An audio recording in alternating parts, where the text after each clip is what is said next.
You're listening to The Okanagan Reader, where we present readings of short stories and other works that have been released under a Creative Commons license by their creators. You are free to listen to and share these readings as set out in their version of the Creative Commons license. Today's reading is part 1 of The Juniper Tree, written by John Kessel and narrated by Jim Bowering. It's a short story in the collection, The Baum Plan for Financial Independence. And now, The Juniper Tree, Part 1, by John Kessel. One of the most successful transplants to the colony established by the Society of Cousins on the far side of the moon was the juniper tree.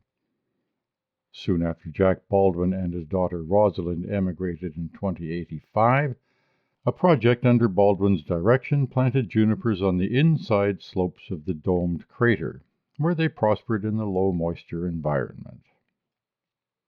Visitors to the Society today may be excused if, strolling the woods above the agricultural lands on the crater floor, the fragrance of the foliage beneath the projected blue sky of the dome makes them think for a moment that they are in some low-gravity dream of New Mexico. It was under a juniper tree that Jack disposed of the remains of Carrie Evison, the 14-year-old boy he killed. Ice. The Blue Squad's centering pass slid through the crease where Mary Jane fanned on the shot. The puck skidded to the boards, bounced into the neutral zone, and Roz, who had been promoted to the red team for today's practice, picked it up to start a rush the other way. Carrie spotted her from across the rink and set off parallel to her. They'd caught the Blues off guard, with only Thabo between them and the goalie. Thabo came up to check her. Roz swerved right, then left a drop pass for Carrie. But Thabo poked a stick between Roz's legs and deflected the pass. While Roz and Carrie overran the play, Thabo passed the puck back the other way to Mary Jane. Their breakaway was interrupted by the shriek of Coach Inga's daughter's whistle. The coach skated onto the ice, yelling at Roz. What kind of play was that? You've got a 2-on-1 and you go for the drop pass? Shoot the puck. But if Thabo had followed me, Carrie would have had an open net. If. She raised her eyes to the roof of the cavern far overhead. Why do you think Thabo didn't follow you? He knew you would pass because you never shoot. If you don't establish that you're a threat, they're always going to ignore you. For once, let the boy get the rebound. Roz's face burned. The blue and red squad stood around watching her take the heat. Carrie was looking down, brushing the blade of his stick across the ice. Coach Inga's daughter suddenly grabbed Roz by the shoulders, pulled her forward, and planted a kiss on her lips. But what can I expect from a girl whose parents were married, she said, letting Roz go. Someone snickered. 10-minute break, Inga's daughter said, and turned away. Roz almost took a slash at her retreating back. Instead, she looked past the coach to the bleachers, where a few off-shift pressure workers sat, helmets thrown back over their shoulders, watching the practice. Beyond the rink, the floor of the cave was one huge mass of blue ice, humped and creased, refracting the lights and fading into the distance. The coach skated over to talk with her assistant. Most of the team went over to the cooler by the home bench. Roz skated to the penalty box, flipped the door open, and sat down. It was hard being the only immigrant on the hockey team. The cousins teased her, called her High G. Roz had thought that going out for hockey would be a way for her to make some girlfriends who could break her into one of the cliques. You needed a family to get anywhere among the cousins. You needed a mother. A father was of no consequence. Everybody had a dozen fathers, or none at all. Instead, she met Carrie, and through dumb luck it had seemed to work. Carrie's grandmother, Margaret Emma's daughter, had known Nora Sobieski personally. His mother was Eva Maggie's daughter. chair of the board of matrons, by some measures the most powerful woman in the colony. Some of the players started skating big circles on the oversized rink. She watched Carrie build up a head of steam, grinning, his blond hair flying behind him.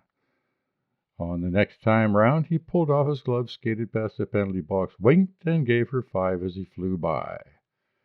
The heavy gold ring he wore left a welt on her palm, just like Carrie to hurt her without meaning to, but she could not help but smile. The first time she had met Carrie, she nearly killed him. Roz had not gotten completely adjusted to skating in 1/6 G, how it was harder to start and stop, but also how much faster you got going then on Earth. Carrie had taken the full brunt of her check and slammed head first into the boards. Play stopped. Everyone gathered round while he lay motionless on the ice. Carrie turned over and staggered to his feet, only his forehead showing above his shoulder pads. His voice came from somewhere within his sweater. "Watch out for those Earth women, guys." Everyone laughed, and Carrie poked his head out from below his pads. His bright green eyes had been focused on Roz's, and she burst out laughing too. When her father moved in with Eva, Carrie became the brother she had never had. Bold where she was shy, funny where she was sober. Coach blew her whistle, and they did 2-on-1 drills for the rest of the practice. Afterward, Roz sat on a bench in the locker room, taping the blade of her stick. At the end of the bench, Mary Jane flirted with Stella in stage whispers. Roz tried to ignore them. Carrie, wrapped only in a towel, sat down next to Roz and checked to see whether the coaches were in earshot. She liked watching the way the muscles of his chest and arms slid beneath the skin, so much that she tried hard not to look at him. He leaned toward her. "Hey, Hi-G, you interested in joining the First Imprints Club?" "What's that?" He touched her on the leg. He always touched her. Seemingly chance encounters, elbow to shoulder, knee to calf, his forehead brushing her hair. "A bunch of us are going to meet at the fountains in the dome," Carrie said. "When the carnival is real crazy, we're going to sneak out onto the surface. You'll need your pressure suit, and make sure its waste reservoir vent is working." "Waste reservoir? What for?" "Keep your voice down." "Why?" "We're going to climb Shiva Ridge and pee on the mountain top." He tapped the finger on her leg. His touch was warm. "If your mother finds out, you'll be in deep trouble." He smiled. "You'll never get to be an alpha female with that attitude, Hi-G. Mother would have invented this club if she'd thought of it." He got up and went over to talk to Thabo. God, she was so stupid. It was the beginning of Founders Week, and she had hoped Carrie would be her guide and companion through the carnival. She had worried all week what to wear. Now she'd blown it. She tugged on the green, asymmetrically sleeved shirt she had chosen so carefully to set off her red hair. Roz hung around the edges as Carrie joked with the others, trying to laugh in the right places, feeling miserably out of place.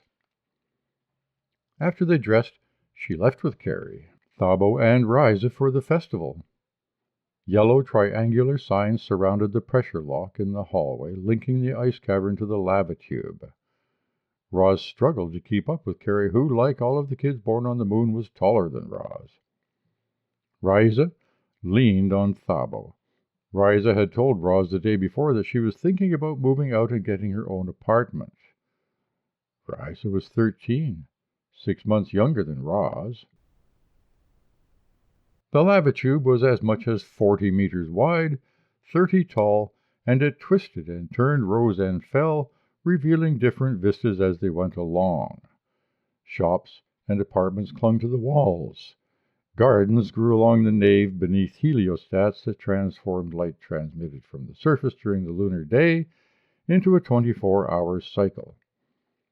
Unless you went outside, You could forget whether it was day or night out on the surface. Now it was night. As they entered the crater from the lava tube, the full extent of the colony was spread out before them. The crater was nearly 2 kilometers in diameter. Even in 1/6 G, the dome was a triumph of engineering, supported by a 500-meter-tall central steel and glass spire. Roz could hardly believe it, but the school legend was that Carrie had once climbed the spire in order to spray paint the name of a girl he liked on the inside of the dome. Outside, the dome was covered with 5 meters of regolith to protect the inside from radiation, and beneath the ribbed struts that spread out from the spire like an umbrella's, the interior surface was a screen on which could be projected a daytime sky or a nighttime star field. Just now, thousands of bright stars shone down. Mars and Jupiter hung in bright conjunction high overhead. From the west and south sides of the crater, many levels of balconied apartments overlooked the interior. Most of the crater floor was given over to agriculture, but at the base of the spire was Sobieski Park, the main meeting ground for the colony's 2,500 inhabitants. An elaborate fountain surrounded the tower. There was an open-air theater, trees and grass luxuriantly irrigated in a display of conspicuous water consumption spread out from the center.